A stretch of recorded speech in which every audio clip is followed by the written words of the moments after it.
Hi guys, this is Billy and Denmark of PartsPro.ph, and today we're gonna talk about Recaro Kids. Okay, so now let's talk about car seats. We have two models of the Recaro Kids here. This is the Monza Nova IS and this is the Monza Nova 2. So let's talk about the difference of the two. So ang Monza Nova IS, pwede siyang convertible, meaning from a younger child to an older child, tatanggalin nyo lang to.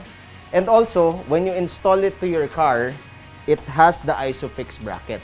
So, anong importante doon?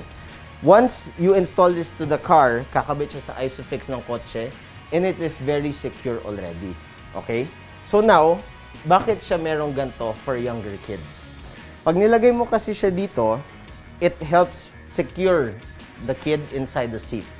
Tapos, yung normal seat belt, dadaan siya dito, it will loop para hindi gumagalaw yung bracket. Okay. So why am I saying na pwede to sa maliit, pwede rin to sa malaking bata? It is also adjustable. So you can move this one para sa mga batang mas mataas, so mas komportable sila. And then, when the kid is older, you can either use this one or this one and then attach the seat belt through the loop. So ang booster seat kasi, ginagamit siya with the stock seatbelt of the car. Yun yung difference ng car seat sa front-facing child seat sa rear-facing child seat. Okay? So let's go to the Monza Nova 2. So just like the other one, this is adjustable. As you can see, we can adjust the Monza Nova 2 just like the other one by simply pulling this and pulling it up.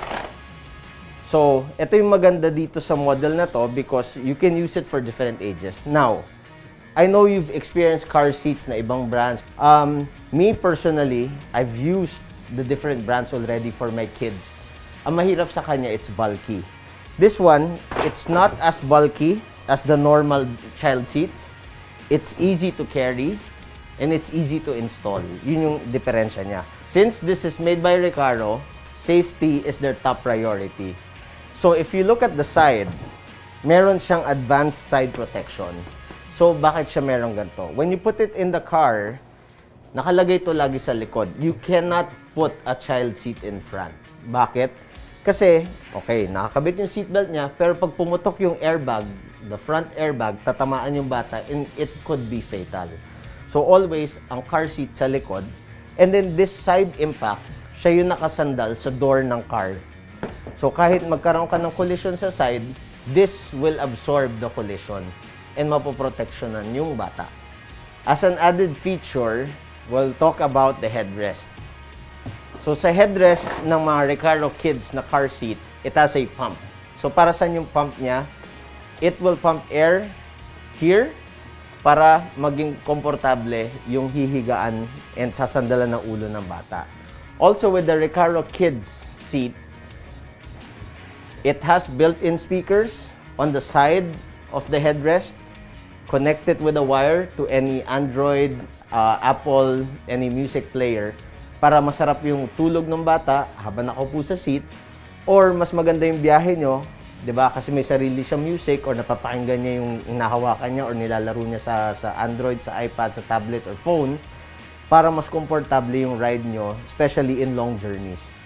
And that's it for the car seats. Now, let's move on to the strollers. Okay, so now let's talk about the strollers. This is the Recaro EasyLife, and this one is the Recaro CityLife. Okay, now let's talk about the EasyLife. So if you look at the EasyLife, it's very compact.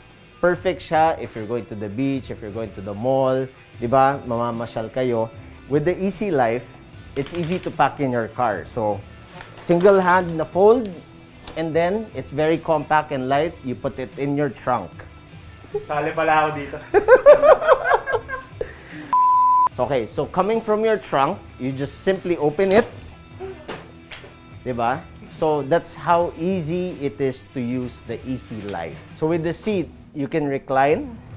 Diba? Tapos, madali i-unbuckle yung seatbelt. Madali ilagay yung bata. Also, net yung side niya, so it's gonna be cool, hindi mainit para sa bata. And the canopy is full pag mainit yung surroundings natin. So the wheels also, madali siya itulak, hindi kagaya ng mga iba ko na experience na stroller. na habang namamasyal ka sa mall, lumiliko siya ng kusa. So ito, easily, you can roll it. So maganda siya i-roll, hindi siya namimilit. See? Walang resistance. So what's nice with the EasyLife is, meron siyang lock, which is the red one for stop. And then, if you need to disengage, you just step on the go. Also, it has a basket for your things.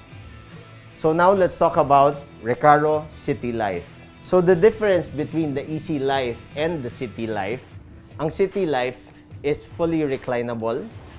Also, pwede mong i-adjust yung footrest para makahiga na maayos yung bata. This one is a bit bulkier than EasyLife. It also has a canopy that is very big that can shade your child from the sun. It also has a bar in front which can keep your child inside the seat. Also, pwede mo siyang tanggalin para easier access para sa bata sumakay and to unload. With the CityLife, it has a brake pedal that you can also lock and disengage. Comparing to the EasyLife, the CityLife is easier to push, easier to control, and also there's no resistance talaga. The handle also can be adjusted. So depende sa height na nagtutulak, it's easier to adjust to the height of the person.